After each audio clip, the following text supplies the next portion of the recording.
The Lion and the Little Red Bird by Elise Clavin.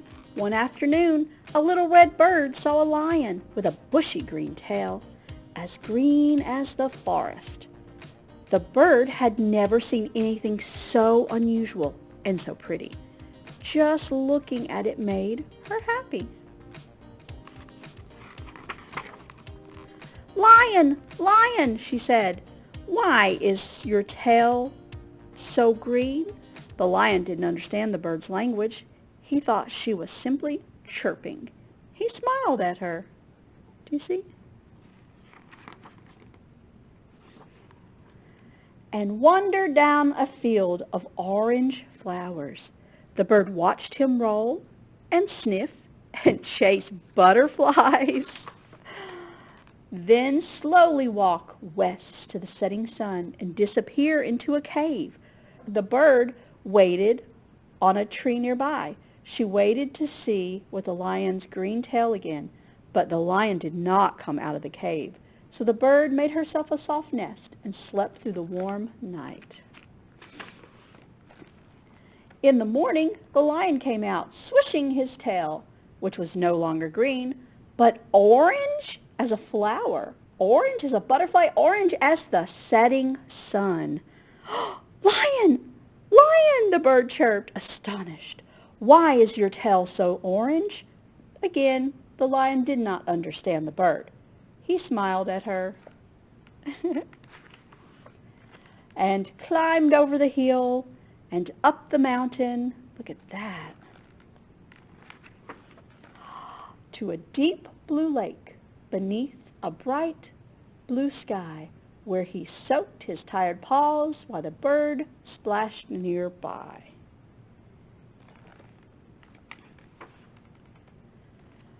At the end of the day, the lion climbed back to the mountain, over the hill, and home to his cave. The bird settled down in the tree, wondering as the sky darkened about the lion and his orange tail.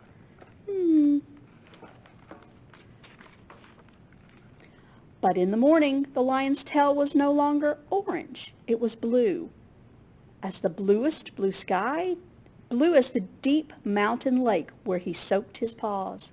"Lion! Lion!" the bird chirped, enchanted. "How did your tail change from orange to blue? Are you a magician?" The lion, he just smiled and ambered over to a bush full of shiny red berries. They were beautiful berries, but very sour. "Lion!" the bird chirped, making a face. "These berries are still too sour to eat.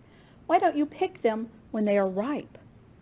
The lion just smiled, thinking how much he liked the bird's chirping company. All afternoon the lion picked berries while the bird nibbled sunflower seeds nearby. Once, when the lion stepped on a thorn, the bird pulled it out for him. At sunset, the lion swished his tail goodbye and returned to the cave. The bird settled down in her nest. She wondered what color the lion's tail would be in the morning. She wished he would answer her questions. During the night, the storm came. Thunder crashed and lightning flashed. Rain swept away the bird's nest. Hearing the noise, the lion rushed out and reached up into the tree where the bird crouched shivering and scared. He lifted her down, carried her into his cave.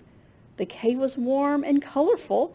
The walls were filled with pictures of green forest and orange flowers and butterflies and sunsets and bright blue sky and deep blue lake. "Lion, lion!" the bird chirped, delighted. "How did these pictures get here?" The lion smiled and dipped his tail in a bowl of shiny red berry juice and painted a picture of the bird chirping on a berry bush. The bird sang while the lion painted. She sang a song without questions, full of color and joy. The lion had never heard anything so unusual, so pretty. Just listening made him happy. Oh. In the morning, the storm was past. The world shone fresh and bright. The lion's tail was berry red, and the little bird knew why. She sang her happiest song. Do you see? And wondered what the lion would paint that night. Aw, the end. I like that book, and you can find it in the easy section at the library. Okay, I've got another book about redbirds. This is called Red and Lulu by Matt Tavares. It's a wonderful book. Look at those flying red birds. All right, are you ready? Let's get started. In the front yard of a little house, on the branches of a mighty evergreen, there lived a happy pair of cardinals, Red and Lulu. Red and Lulu were happy in their tree. Their nest was always safe in the branches. Its shade kept from cool on hot summer days, and its evergreen needles kept them cozy when autumn winds howled. It was the perfect place to live all year round. But their favorite time of year by far was winter. The family would decorate the tree with lights, and sometimes people would gather near and sing, "O Christmas tree, O Christmas tree, thy leaves are so unchanging." Red and Lulu loved listening to the people sing about their tree. Sometimes they even sang along. One chilly morning, just as the cold months were starting again, Red went out to find some breakfast. Lulu stayed behind, tucked in the branches of their tree.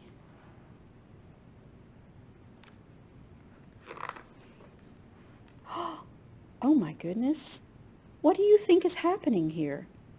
What are they doing to that tree? Oh no, Lulu. When Red returned, he could not believe what he saw.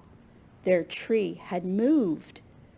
It was on its side, strapped to the back of a big truck. Red could hear the sweet sound of Lulu singing coming from inside the tree. And then the tree drove away. Red chirped frantically, telling Lulu to stay right where she was, telling her that he would be right there. Here it goes. Down the highway. Look, he's following.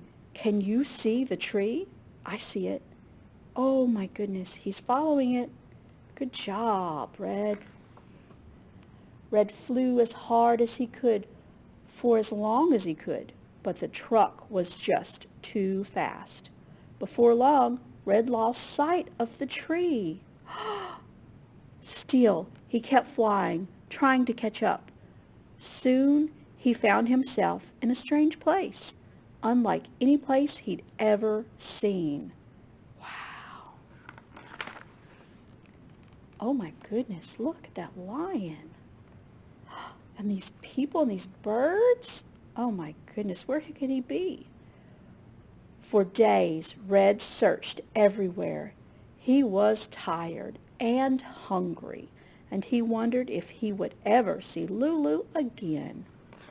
Look at all that snow and this very tall building. Where could he be? The snow reminded him of Lulu. He missed her so much. He could almost hear the song they loved.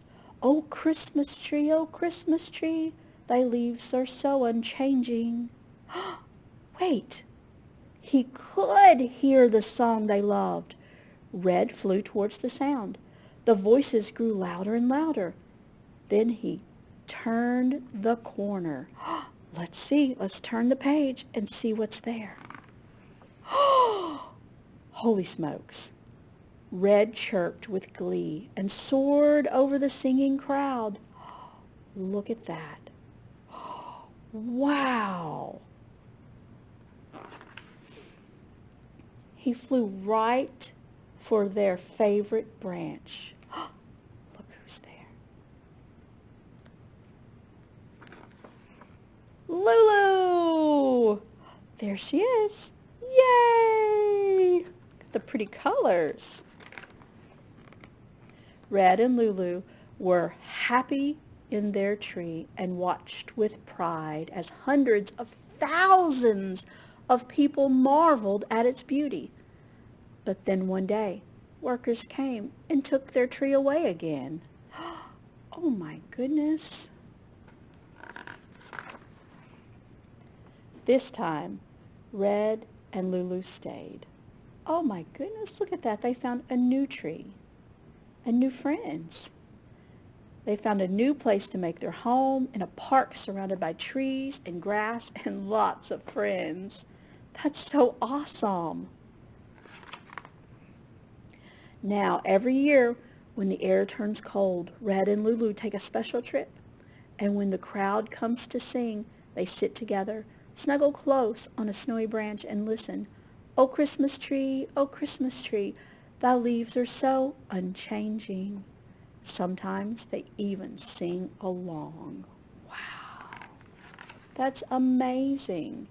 Do you know where that special tree was? Rockefeller Center.